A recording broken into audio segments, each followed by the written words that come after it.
back to the secure sound studio here at Spurs Nation, Spurs Insider Podcast headquarters. We're back for a season opening preview of the upcoming season. I am Mike Finger. We have Jeff McDonald, the Spurs beat writer for the Express News, in the sound studio here for the Roundtable Podcast, which is once again missing Tom Worsborn, but we'll do without him. We'll get right to it. The season opener is coming up, the long-awaited start to what should be a compelling year in Spursdom. It's the New York Knicks. What do you expect, Jeff McDonald?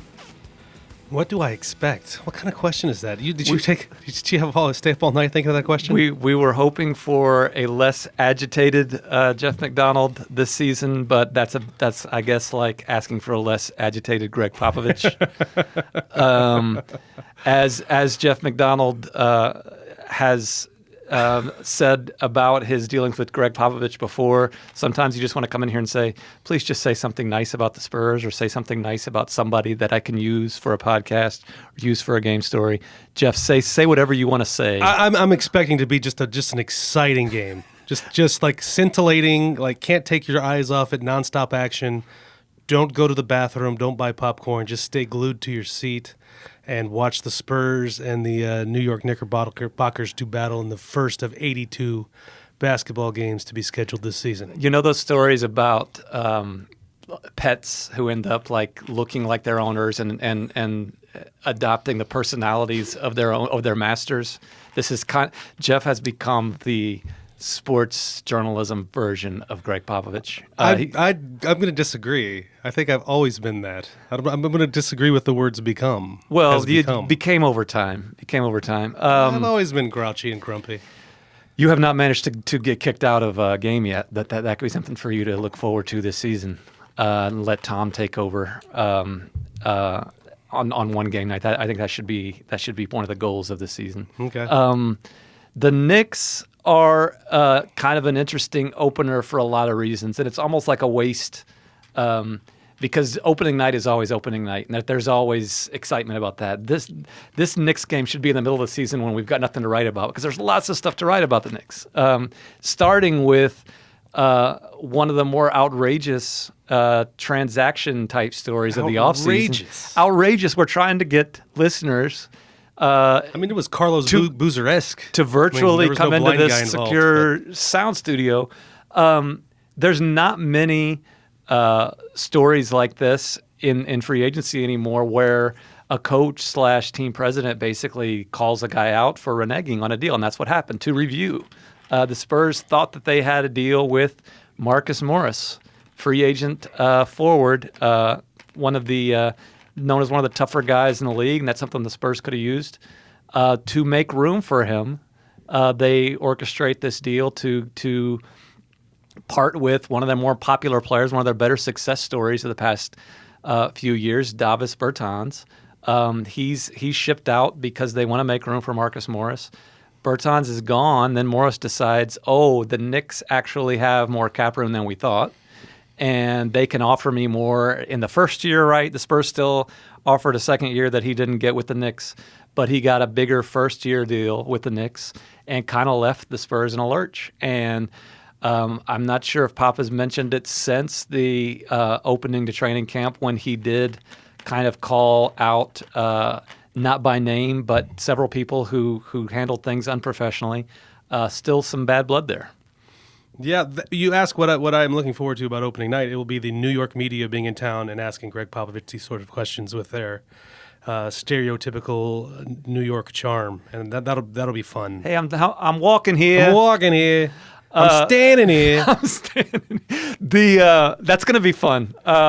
And Pop is usually in a generally decent mood before the season starts and opening night. I mean, even after all the years that he's been in the league, he's excited about opening night. And this is something that he probably will look forward to kind of throwing some barbs about because he feels like he was done wrong. And in your opinion, did Marcus Morris do the Spurs wrong? Well, clearly. Clearly. Okay. I don't know exactly what was said and where the miscommunication came in, but the Spurs were convinced enough that they had this verbal agreement with Marcus Morris to sign when the moratorium was over, so convinced that they traded a guy to do it. Right. And then he doesn't do it. Like that you just don't do that. You just can't do business. If every player did that, it would be pandemonium. Like you wouldn't be able to do business in the NBA in July. Like once you give your verbal commitment, this is true. You got to stick to it. Do you blame like in this situation, it wasn't even that big of a money difference. Like one could argue that the Spurs were offering Morris even more security. Yeah, he wanted to go to New York. Right. But like in a situation where, let's say it was double all of a sudden after you've made an agreement and before you sign it, somebody offers you double the money for a better situation. Like, how binding should these things be? And I'm on your side, and I'm probably on the Spurs side on this. I'm like, Morris did them wrong, but like the way that the system is set up in the NBA, it's kind of ridiculous that this moratorium exists at all. If you're able to come to agreements, verbal agreements, why not let them sign it? I think that's a flaw in the system. And on one hand, like you can sort of see, there's been cases of like college basketball coaches and on down the line of people who've committed to jobs and then have decided that they didn't want to do it and come back. I think what hurt here is the Spurs had made moves, and in particular, Davis Bertans. They lost a guy for no reason. They lost a guy for no reason. And you can understand why the Spurs are so upset about this. To answer your question, if that were to happen, where you agree to this contract and then somebody else is offering me double, I mean, sure, you can back out and do that, and it's okay for the fans that you spurned and the team that you spurned to think you're kind of a jerk. And that's fair. But that also doesn't happen very often because usually the agents and everybody is communicating on board. You already know what the other options are going to be, what the other teams could possibly offer you. You've got you know that the Pistons aren't going to sweep in and give you just some out of the blue offer that you were not expecting. Like you generally, by the time you're agreeing, you have an idea about whatever that is. So it doesn't really and happen. to be clear on this one, it turned out that it was kind of the Knicks' own ineptitude that created this because they did not realize that who was it that they signed that was more hurt than they thought? It wasn't Julius Randle. It was one of those 19 power forwards. Yeah, that's why I can't remember because it's one of the 19 power forwards. It was one of the 19 power forwards they agreed to terms with. And then found out that he was more hurt than they thought he was. So then they weren't going to give him the money, and they had this money for Marcus Morris. And so now they have 20 power forwards.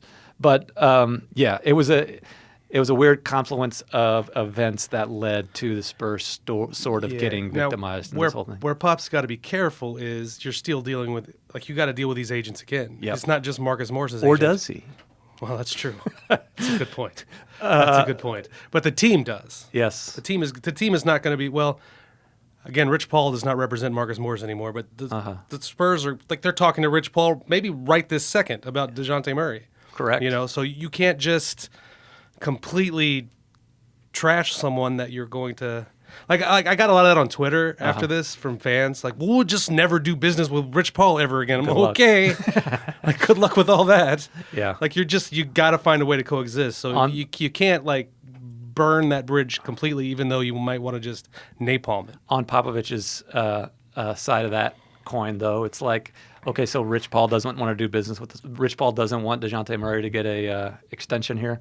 Like, I guess I suppose it's not just DeJounte Murray. Like, you just never know when you're going to need that relationship to not be garbage. It's fair, and that's fair. The kind of the net result of this is Trey Lyles is here instead of Davis Bertans. Have we learned much about Trey Lyles at all, or is he just kind of a guy that's filling a spot, maybe a lottery ticket type? What have you seen from him in the preseason? Yeah, that kind of thing. I mean, for one thing, he missed so much time to start because he had pneumonia. Like, on top of that, their consolation prize showed up with pneumonia. That's always nice. But the little bit that he's played, he started the final two preseason games, and he looks almost, I mean, it's preseason again, it's hard to say, but he looked better than maybe you would have thought. I mean, I'm not asking for sweeping judgments. I mean, Denver and Utah didn't really seem to have much use for him, but he was a lottery pick. He's still only 24. Like, there's some upside there to take a gamble on. So it's not, I mean, it wasn't, this spurning by Marcus Morris wasn't the blow that's going to just end the Spurs run forever. It wasn't, it might not be as big of a deal as we're making it out to be, but it was significant. I mean, they like Bertans. And Bertans did a lot of stuff that they might miss this year. Right. I mean, Trey Lyles might not play. Yeah. Might not play. I mean, he's just. I don't want to say he's just a guy, but he's a guy you got to see what you have there. Where they kind of knew what they had in Bertans, and they really would have liked Marcus Morris. Like that guy would have started for them. Yeah, probably. So that will be fun opening night. The other kind of we mentioned this before, because New York has 19 power forwards. This might not be the most accurate barometer of what the Spurs rotations will look like for the rest of the year because the Knicks are out of the norm when it comes to matchups in this league, right? Yeah, most teams only have 17 power forwards. Exactly. They have 18. So we're going to see Jakob Pertl in the starting lineup probably. We're going to see LaMarcus playing the power forward position that he so enjoys, and it might be later in the week or weeks and weeks before we figure out what the rotation will become. Again, looks like Derek White's going to come off the bench, right? That's what it looks like. He's come off the bench all preseason. That's kind of his role. And that seems like it could. I still think that the lineup that a lot of people want to see closing games has both Murray and White together, and we mention this here in the sound studio every week. That we'd like to see more of that, but I'm surprised they didn't just trot it out there at one point in the preseason just to check it out. Mm-hmm. Like you can do anything you want. I'm surprised they didn't. When you look at the first week schedule and really the first month or so, this came up over the summer. This more than again.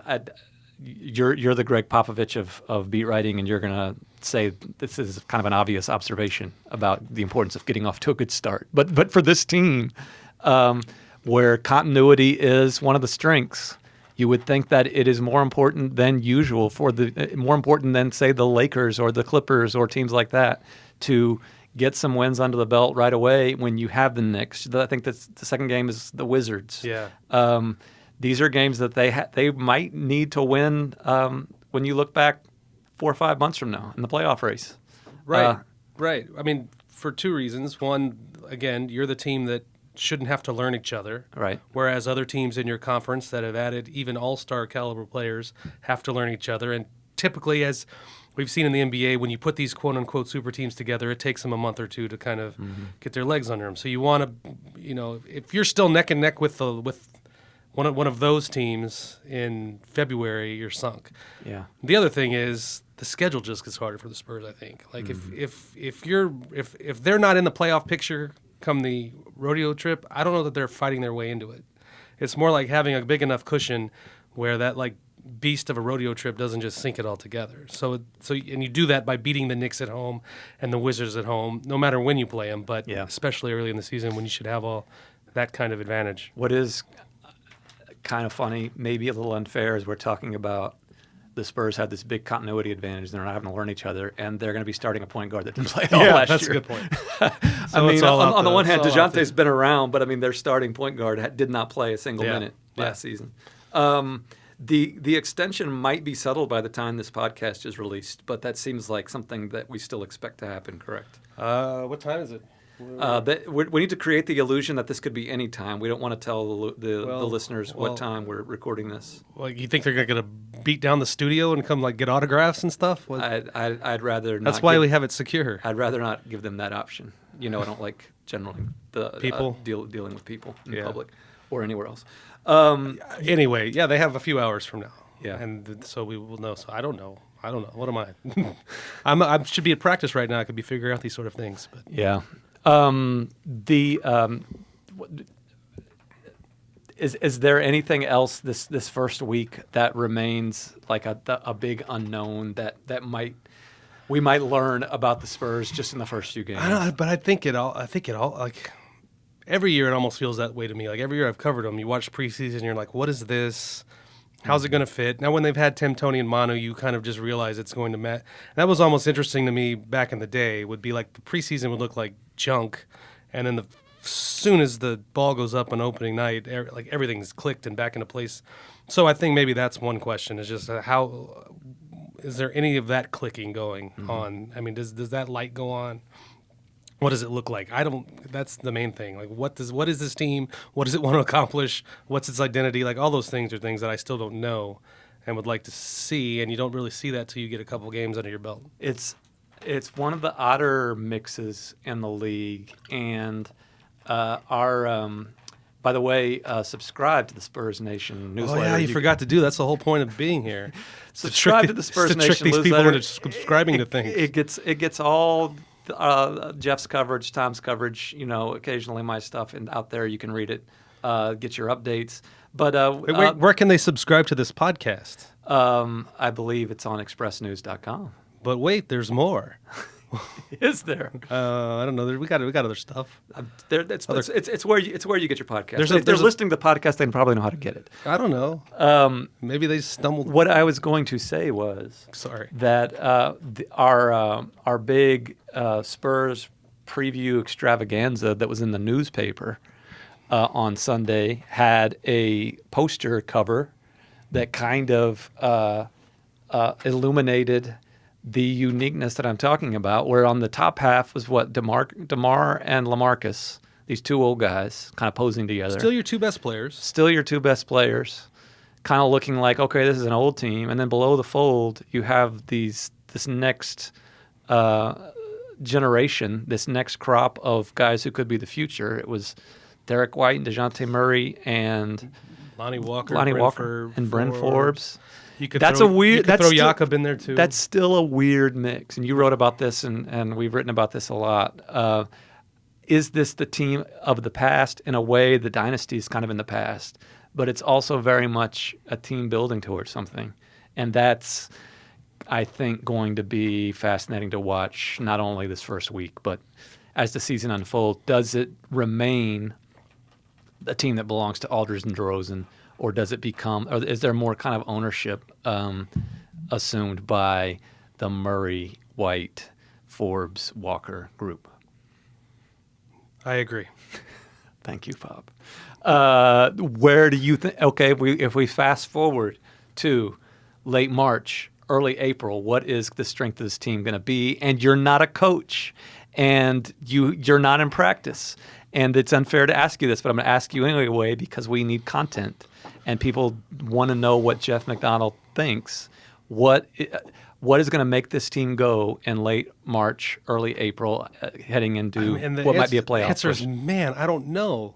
Like, it's not. I think it's going to be an improved defensive team, but I don't think it's a team that's just going to hang its hat on defense the way they did in seasons past. It's not going to be a huge three-point shooting team that's just going to run and gun you to death. Mm-hmm. I mean, it's hard to see them being much more than they were last year offensively. I mean, I don't know that they're much more than they were last year offensively, but maybe a little bit better on defense, and I don't know how that answers the question. Let's pretend that I don't have a schedule in front of me, but going to the last game of the season, a playoff berth is on the line, and I don't know who they're playing again, but and that probably is unfair for this question too because it depends on matchups. But by that point in the season, you need a win.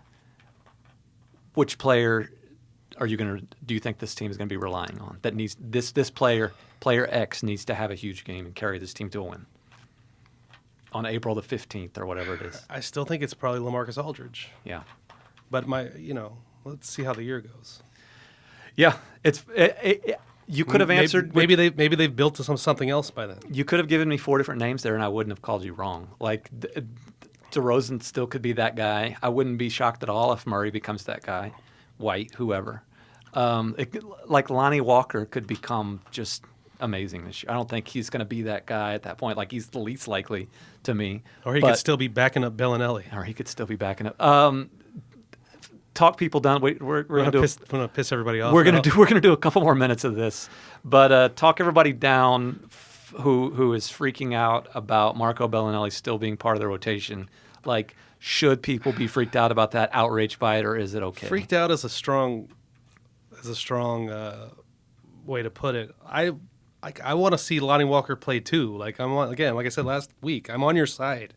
I want to see Lonnie Walker. Meaning the fan side. I have no side. I want to see Lonnie Walker play too, but I can see why it makes sense to have different like players with different skill sets playing instead of everyone having the same skill set. So I can see like you need shooting in this league, and the Spurs don't have a ton of it in the starting lineup.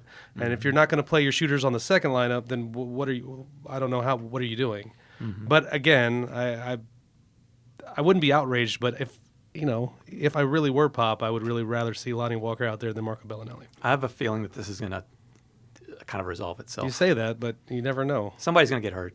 Somebody's going to go into a slump. I think there's going to be minutes for everybody. It's not if the biggest problem this team has a couple months from now is there's just not enough minutes for Lonnie Walker. Things are probably going pretty well. I think where we got into the discussion about him last year was things aren't going well. Lonnie needs to play. That was the kind of the Twitter discussion last year. But Lonnie, and last year was ridiculous. Like especially in the middle of the year. Well, all year you can't not play a guy all year and then expect him to save your butt in the playoffs. Right. But this year, I think you have more of a case. Yeah, and I think you made this point last year a lot. Lonnie, unlike the Austin expats in previous years, wasn't dominating the G League. Like Derek White pretty much dominated the G League when he was there. Yeah. DeJounte the same way. They were putting up huge numbers. Lonnie was fine. Yeah. But it's not like he was beating down the door, and they gave him a start. We talked about this before. They gave him a start. Was it Golden State? Yeah, he didn't start, just but kind of show him. He played. They gave him a bunch of minutes. He played like 25 minutes off and the it didn't bench. go well. No. And you could kind of see that he wasn't ready then. Right. Well, yeah, it was almost like, okay, you think you're ready? Well, we're at Oracle Arena. DeMar, LaMarcus, everyone that's all our starters aren't going to play. Here's 25 minutes, Lonnie. Let's see. And he was 0 for 10. Yeah. And I'm not faulting him for that. That's just kind of like, right. See, it's not there yet. Sometimes fans need to see that. Sometimes we need to see that, just as a reminder. Like that, the backup is not backup's popular for a reason because there's the unknown and when you don't know. But there. And I'm not about deferring to authority on everything, whereas you can't possibly second-guess the coach because the coach sees what we don't see. Sometimes coaches are wrong. Lots of times coaches are wrong. But in this case, I don't think Popovich is the kind of coach where he has a young guy who's obviously better than Marco Bellinelli and does so many things better than Marco Bellinelli, and he's not going to play him. I think if he thought that or had any reason to believe that, he would have played him more last year. I do think the argument, if things go south for a while this year, I think the argument holds a little more water. If you're going to lose, let's lose with Lonnie Walker over Marco Bellinelli. Sure, and I think that's going to happen. Yeah. That's the bottom line is if Bellinelli struggles for a stretch of games and just proves that he's kind of done. Bellinelli gives you one thing. It's a quicker hook. And if that one thing isn't working for him, he's a huge negative. Yeah. So we will see how that goes. The season opener against the Knicks, Marcus Morris, is Wednesday night. We will be back with another Spurs Insider podcast next week. We thank you all for tuning in. Again, subscribe to that newsletter. Go to expressnews.com. Try to be nice to Jeff. You see him on the street. He's becoming very on edge as the season approaches. What does that mean? I don't know. And anyway, we will be back next week. Bear. Until then, take care of each other and keep it real.